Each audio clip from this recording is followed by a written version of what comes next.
Մղչյանի դպրոցի բարձր դասարանի մի քանի աշակերտ 4 ամիս շարունակ հետապնդել են 4 դասարանի 2 երեխաների, նրանց շուրթերին սպիտականման թմրանյութի նմանվող ջերմակ փոշի քսել, հետո այդ տեղեկությունները չհրապարակելու դիմաց պահանջել են, որ նրանց գումար են պահանջել։ Քննչական կոմիտեի կողմից հարուցվել է քրեական գործ, նրանցից 2-ին տնային կալանք ա որոշվել, իսկ 2-ին դաստիարակչական հսկողության տակ։ Ես հարցս հետևյալն է, ինչ նշանակում դաստիարակչական հսկողության տակ, եւ արդյոք այն մարդիկ, որոնք որ պատասխանատու են կոնկրետ անչափահասների հետ կապված,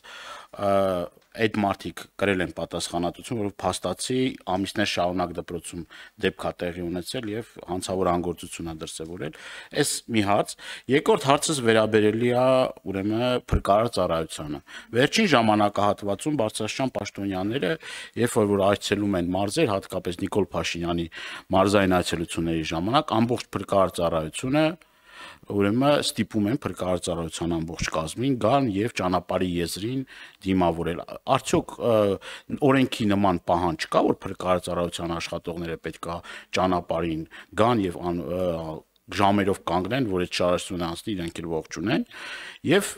երրորդ հարցս, քանի որ 4 հարցեր, բայց պարոն Քոչարյանը 3 հարցի հնարավորություն է տալի, երրորդ հարցս էլ վերաբերվում է մեքենաներին բարեկային ծառայության, հատկապես մարզերում, արդյոք ձեր կարծիքով նպատակահարմար չի, որ բարեկային ծառայության մեքենաները լինեն պիկապ մակնիշի, հաշվի առնելով այն հանգամանքը, որ մենք պատերազմող երկիր ենք, 1000 մի հատ հարց կա, ես չեմ ուզում ճակերտները բացել, բայց այդ առումով այդ մեքենաների նպատակահարմարությունը ինչպես եք դուք տեսնում։ Շնորհակալություն։ Շնորհակալություն կարևոր հարցադրումների համար, պարոն Դանելյան, գամ Մղչյանի դպրոցի դեպքից իրականում շատ մտահոգիչ դեպքի մասին ենք մենք խոսում, որովհետև կրկին էլի առերևույթ թմրամիջոցի օգտագործման դրվագ, առերևույթ շանտաժի դրվագ ունենք այստեղ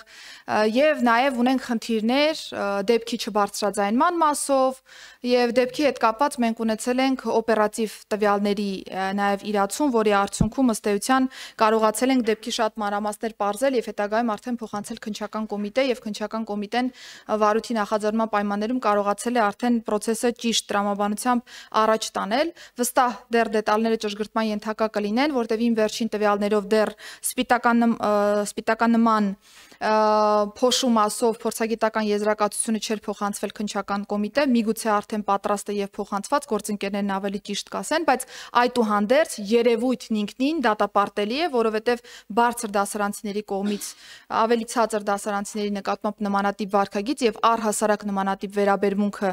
դպրոցական միջավայրում անընդունելի է։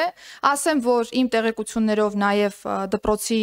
տնօրենը եւս ազատվել է զբաղեցրած պաշտոնից եւ մենք հարցը նաեւ պարբերաբար քննարկում ենք գործընկերոջս Տիկին Անդրեասյանի հետ եւ համանման իրավիճակներում փորձում ենք հասկանալ, թե ինչ մոտեցում կարելի է դրսեւորել։ Ես ինքս անձամբ իմ պաշտոնավարման շրջանակներում մի քանի միջնորդություններ եմ ներկայացրել տարբեր դրվագներով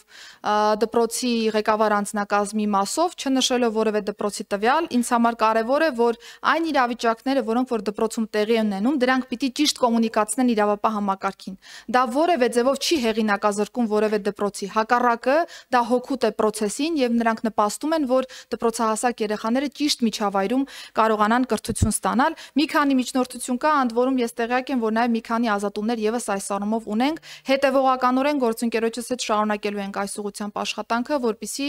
ռեալ արդյունքներ կարողանանք արդեն ունենալ կրկին դպրոցի ղեկավար անձնակազմի վարքագծի եւ երեխաների վարքագծի փոփոխության տեսանկյունից։ Ասեմ, որ նաև ծառայողական քննության շրջանակներում ես հանձնարարել եմ քննարկման առարկա դարձնել նաև համայնքային ոստիկանների վարքագիծը եւս, որպեսզի հասկանանք, թե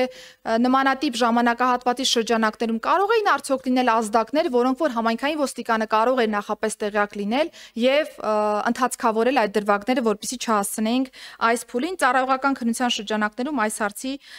պատասխան ըստ էության կունենանք։ Դաստիարակչական հսկողության մասով սա թերևս քրեադարձ Դատավարական օրենսգրքով նախատեսված եղանակ է, երբ որ վարույթն իրականացնող մարմինը անչափահասի վարքագծի նկատմամբ հսկողությունը ճիշտ ապահովելու նպատակով արդեն ծնողին, խնամակալին կամ այլ ռելևանտ մարմնի հսկողությանն է հանձնում անչափահասին, որպեսզի կոնկրետ վարույթի ժամանակահատվածում նրա վարքագիծը պատշաճ լինի, չխոչընդոտի վարույթի ընթացքին եւ այսպես շարունակ։ Սա հնարավորինս մեղմ հարկադրանքի միջոց է հատկապես անչափահասների դեպքում, երբ որ վարույթի շրջանակներում կարող է այս հարկադրանքի միջոցը նրանց նկատմամբ կիրառել։ Իհարկե պայմանի կամ պահանջի խախտման դեպքում ավելի խիստ խափանման միջոցներ կարող են վրա հասնել, բայց կարծում եմ այս փուլում գոնե թե վարույթն իրականացնող մարմինը չափավոր զսպվածություն է դրսևորել այս տեսանկյունից եւ կիրառվել է դաստիարակչական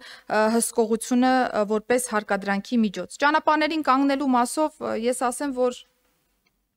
դա ամենայն հավանականությամբ ինչ որ արարողակարգի ծառայողական գործունեության կազմակերպման մաս կարող է լինել։ Կդիտարկենք, այո, օրենքի շրջանակներում նմանատիպ դրույթի առկայությունը կամ բացակայությունը, ես չեմ հիշի այս պահին նմանատիպ կանոններ, բայց եթե որևէ հարց լինի, բնականաբար կանդրադառնանք նաև օրենսդրության տեսանկյունից։ Ինչ վերաբերում է տրանսպորտային միջոցներին, տեսեք, նպատակը բայց չքննարկելով, պարոն Քոչարյան, որովհետև այդուհանդերձ պաշտպանական գերատեսչությունը պլանավորում է իր գնումները եւ ըստ իրավիճակի որոշում է թե որ գնման տեսակն է ավելի նպատակահարմար, ես չէի ցանկանա նաեւ բաց քննարկման տիրույթում թեմային անդրադառնալու, որովհետև արդեն պաշտպանության նախարարության փակ քննարկման ժամանակ կարող եք անդրադառնալ սրան, բայց ասեմ, որ Գեղարքունիքի մարզում հատկապես այս պայծրությամբ ջրային բարեկային ծառայության վաշտը հենց սպիտակ պիկապ տրամաբանությամբ տրանսպորտային միջոցներ ունի, որը որ շատ ավելի հարմար է Գեղարքունիքի մարզի տարածքում իրականացնելու ծառայությունից, թե ինչ նպատակով է դա հնարավոր օգտագործել, դա կարծում եմ արդեն ըստ իրավիճակի որոշման ենթակա հարց կլինի։ Կարծես թե սպառեցի ձեր բոլոր հարցերը։ Ասեմ, պարոն Դանիելյան, մեր ռազմաարդյունաբերության շնորհիվ մենք կարանք այդ խնդիրը լուծենք մի քանի ամիս հետո կամ կես տարի հետո, նաև տանք ներքին գործերի նախարարությանը սահմանային ծառայությունը ավելի էֆեկտիվ կառուցելու համար։ Դա հնարավորությունը լինելու է։